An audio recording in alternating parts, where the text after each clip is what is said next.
پھر آیت نمبر 7 کا ترجمہ ہے وہی ہے جس نے تم پر یہ کتاب اتاری۔ اس کی کچھ آیتیں صاف معنی رکھتی ہیں،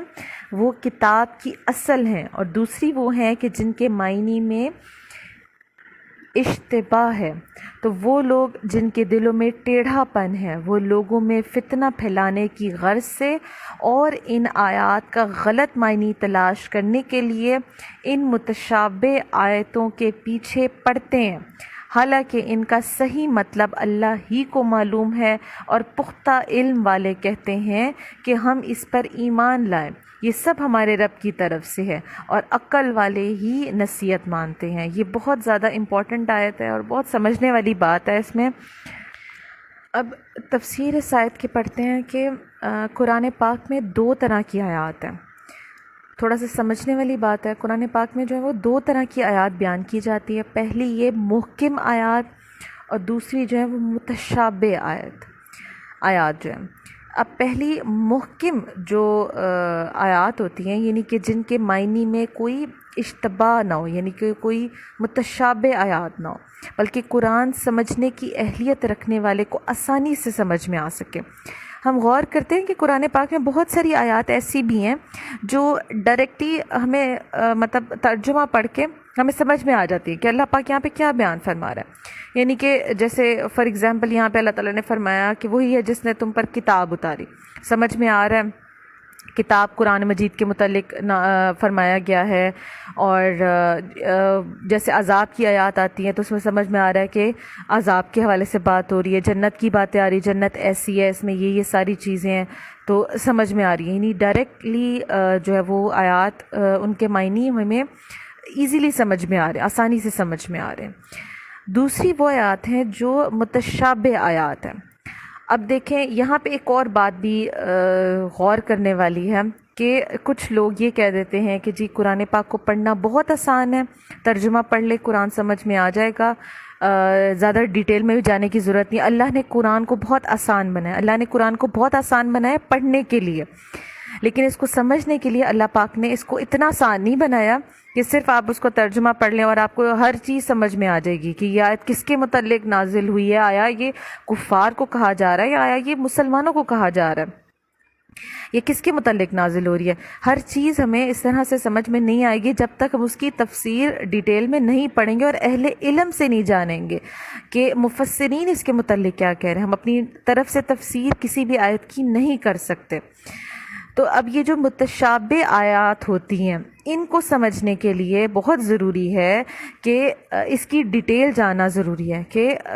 مطلب اس میں کیا اللہ تعالیٰ نے بیان کیا۔ تو متشابہ آیات وہ ہوتی ہیں کہ جن کی ظاہری معنی یا تو سمجھ ہی نہیں آتے، جیسے حروف مقطعات ہوتے ہیں، جیسے الف لام میم، الف لام را، یا اس طرح کے جو صاد، ایسے حروف ہیں جو حروف مقطعات ہیں، یعنی بعض صورتوں کے شروع میں آنے والے حروف، جیسے سورہ بقرہ میں ہم نے پڑھی ہے، سورہ آل عمران کے اب بھی ہم نے آغاز میں پڑھا، تو ان کو متشابہات مطلب ان کو کہا جائے گا۔ وہ ہے کہ جن کے ظاہری معنی سمجھ تو آتے ہیں لیکن وہ مراد نہیں ہوتے، کہ جیسے اللہ تعالیٰ کے مطلب ید یعنی ہاتھ، اور وجہ یعنی جو ہے وہ چہرہ، اب یہ والی آیات ہیں، اب ان کے ظاہری معنی معلوم تو ہیں لیکن یہ مراد نہیں ہے، جبکہ ان کے حقیقی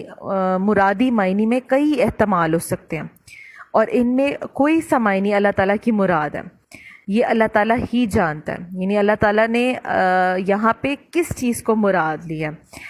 مطلب ایسی آیات کہ جس میں لفظ تو سمجھ میں آ رہا ہے، اس کا معنی بھی سمجھ میں آ رہا ہے، لیکن اب اس کا حقیقی معنی کیا مراد ہے یہ اللہ کی ذات بہتر جانتی ہے، یہ اللہ ہی جانتا ہے، یا وہ جسے اللہ تعالیٰ اس کا علم عطا فرما دے۔ اب پہلی قسم جو ہے یعنی محکم جو آیات ہیں ان کے بارے میں فرمایا گیا کہ یہ کتاب کی اصل ہے، یعنی احکام شریعہ، ان کی طرف رجوع کیا جا سکتا ہے اور حلال اور حرام میں انہی پر عمل کیا جاتا ہے، جیسے سود کی حرمت کے حوالے سے، شراب کی حرمت کے حوالے سے ایسی آیات ہے جو ڈائریکٹ بیان کی جا رہی ہے اور احکام شریعت میں داخل ہیں، تو ان سے ہم حلال حرام کے مسئلے مسائل جو ہے وہ اخذ کر سکتے ہیں۔ تو اس کے بارے میں لیکن جو متشابہ آیات ہیں اس میں جو ہے وہ اہل علم سے ہمیں رجوع کرنا پڑے گا کہ یہاں پہ کیا مراد لیے جا رہی ہے۔ فرمایا کہ وہ لوگ جن کے دلوں میں ٹیڑھا پن ہے، یعنی یہاں سے دو گروہوں کا تذکرہ کیا جا رہا ہے۔ پہلا گروہ گمراہ اور بد مذہب جو لوگ ہیں ان کا ہے کہ جو اپنی خواہشات نفسانی کے پابند ہیں اور متشابہ آیات کے ظاہری معنی لیتے ہیں، جو کہ سری گمراہی ہے، بلکہ بعض صورتوں میں کفر ہو جاتا ہے۔ یا ایسے لوگ متشابہ آیات کی غلط تعویل کرتے ہیں، غلط مطلب جو اپنے ذہن میں مطلب سمجھ میں آ رہا ہے اس کو سمجھ رہے ہیں اور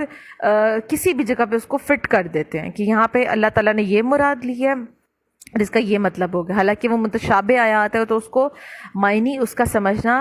تفسیر سے ڈیٹیل میں جا کے پڑھنا بہت زیادہ ضروری ہو جاتا ہے۔ تو یہ ایسے لوگوں کو اللہ تعالیٰ کیا کہہ رہا ہے کہ وہ گمراہ ہیں جو متشابہ آیات میں اپنی طرف سے تعویلیں کرنا شروع کر دیں، غلط تعویلیں کرنا شروع کر دیں۔ دوسرا گروہ اس کے متعلق فرمایا کہ وہ سچے مومنین کا ہے جو متشابہ آیات کے معنی کو سمجھے یا نہ سمجھے، لیکن وہ یہ عقیدہ رکھے کہ یہ محکم اور متشابہ سارے کا سارا جو بھی ہے، محکم ہے یا متشابہ، وہ سارے کا سارا قرآن ہمارے رب کی طرف سے ہے اور ہم اس پر ایمان رکھتے ہیں۔ جو معنی متشابہ کے مراد ہے وہ حق ہے اور اس کا نازل فرمانا حکمت ہے، یعنی اس میں وہ چوں چرا بھی نہیں کرتے اور سوال جواب بھی نہیں کرتے کہ اللہ تعالیٰ نے ایسی آیات کو چھپا کے کیوں رکھا، اس کا معنی کیوں نہیں بیان فرما دیا، اللہ کو کیا ضرورت پیش آئی تھی معاذ اللہ، یعنی اس طرح کی باتیں جو ہے اللہ تعالیٰ نے کیا فرمایا کہ جو مومنین ہیں وہ اس طرح کی باتیں نہیں کرتے، وہ ہر جو اللہ کی طرف سے جو نازل شدہ چیز ہوتی ہے اس کو حق جانتے ہیں اور اس کا فرماتے ہیں، کہتے ہیں کہ یہ اس کا نازل فرمانا اللہ کی طرف سے، اس میں حکمت ہے۔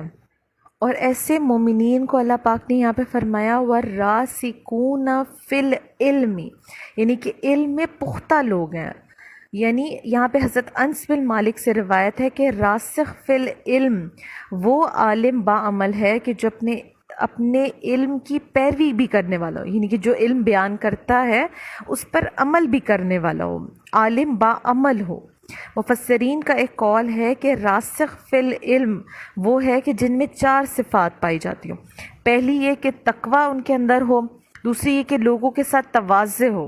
تیسری یہ کہ دنیا سے زہد ہو، چوتھی یہ کہ نفس سے مشاہدہ ہو اور مجاہدہ ہو۔ حضرت عبداللہ بن عباس فرماتے ہیں کہ میں راسخین فی العلم میں سے ہوں، اور حضرت مجاہد نے فرمایا کہ میں ان میں سے ہوں کہ جو متشابہ کی تعویل جانتے ہیں، اس کا یعنی مطلب جانتے ہیں۔ اور پھر جو فرمایا کہ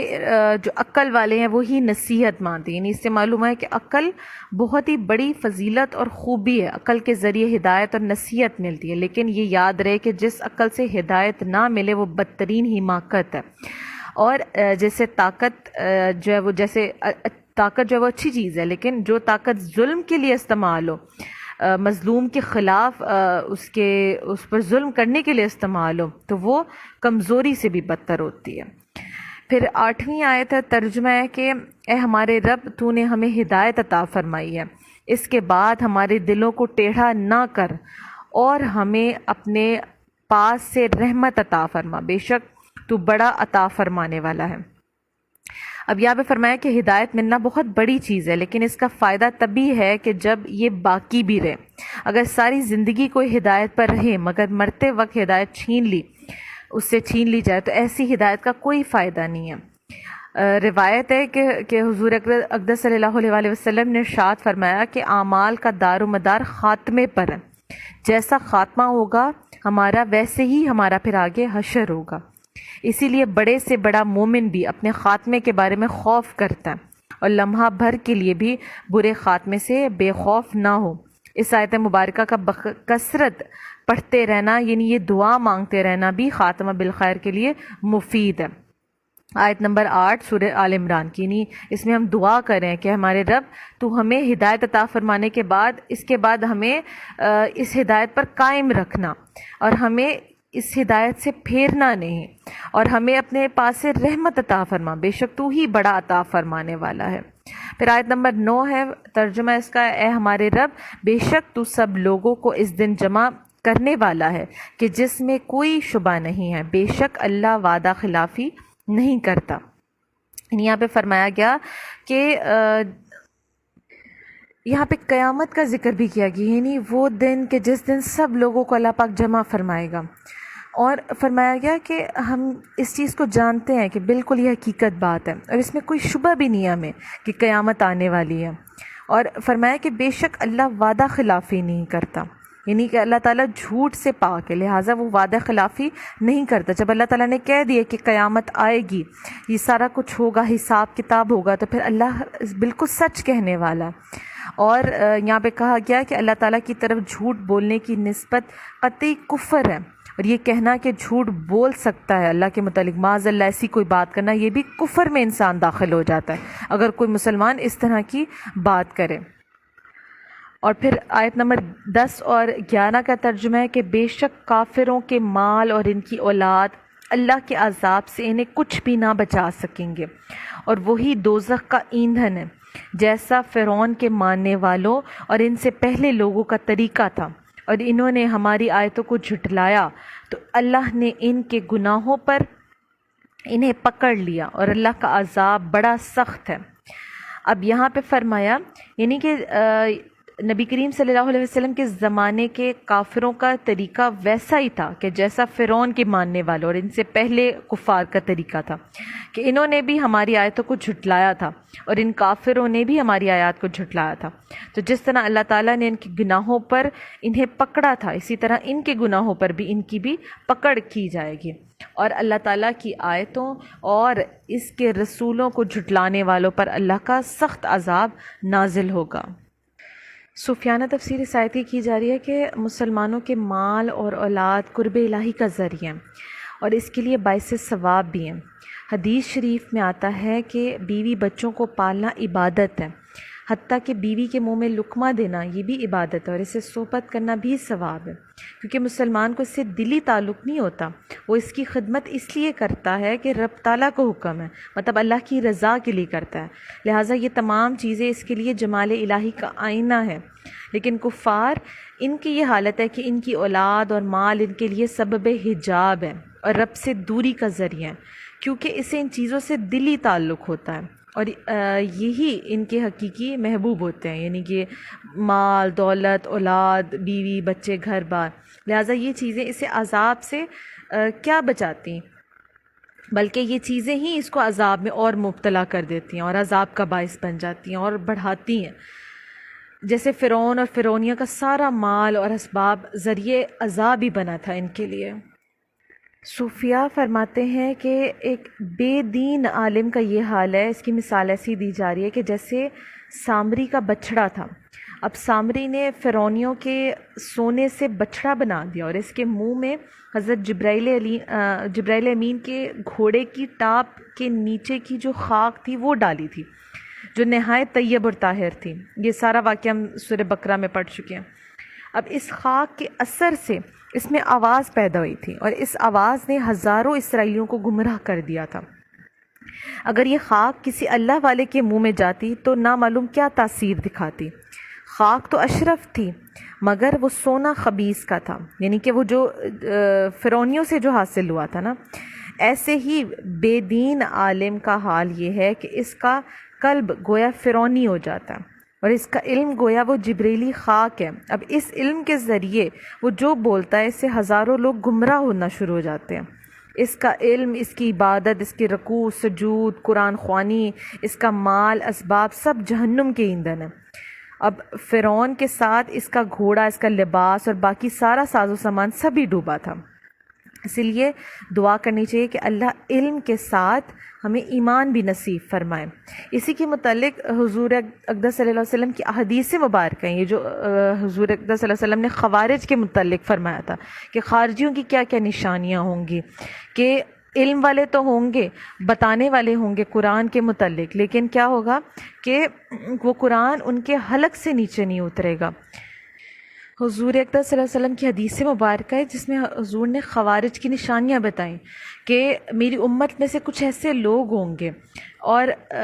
کیا ان کا حال ہوگا کہ وہ قرآن تو پڑھیں گے لیکن وہ قرآن ان کے حلق سے نیچے نہیں اترے گا، اور دین سے ایسے خارج ہو جائیں گے جیسے کہ تیر شکار سے نکل جاتا ہے۔ یعنی عمدہ قرآن پڑھنے والے ہوں گے۔ اور حضور نے نا صحابہ کرام کو مخاطب کیا کہ ان کی نمازیں آپ کی نمازوں سے بھی زیادہ بہت اچھی ہوں گی، آپ کے روزوں سے زیادہ اچھے روزے ہوں گے۔ مطلب اگر آپ ان کو دیکھ لیں ویسی نمازیں پڑھیں، ایسے روزے رکھیں، ایسا قرآن پڑھیں، تو آپ کو لگے گا کہ یہ تو ہم سے اچھا قرآن پڑھنے والے ہیں، یہ تو ہم سے زیادہ روزے رکھنے والے ہیں،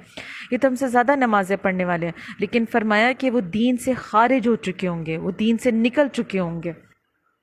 یعنی جن میں حضور کی محبت نہیں ہوگی اور اطاعت نہیں ہوگی، اور جو انبیاء پر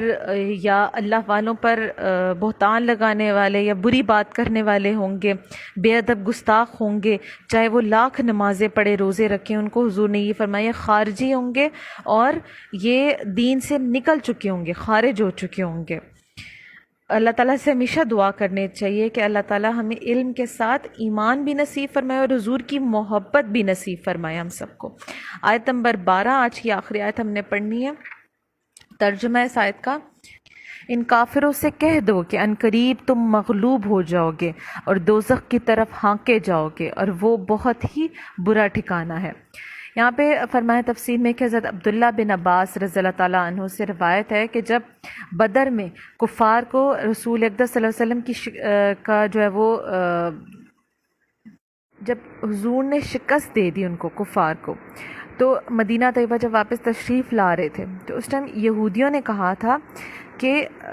قریش تو فنون حرب یعنی کہ جنگی طریقوں سے ناآشنا ہے، اسی لیے شکست کھا گئے ہیں، اگر ہم سے مقابلہ ہوا تو معلوم ہو جائے گا کہ لڑنے والے کیسے ہوتے ہیں۔ یعنی کہنے لگے کہ یہودی یعنی اگر مقابلے میں آتے، یہ تو قریش تھے نا، یہ جنگی طریقوں سے فنون حرب جسے کہا جاتا ہے جنگی طریقہ کار، جنگ کس طرح لڑنی ہے، کیا طریقہ کار ہے، تو کہنے لگے یہودی کہ ہم جو ہے اس میں زیادہ ماہر ہیں، جنگیں لڑنا ہم سے سیکھیں، تو اگر ہم سے لڑائی ہوتی تو ہم ان کو بتاتے، ہمارا مقابلہ ہوتا مسلمانوں سے تو ہم ان کو بتاتے۔ تو فرمایا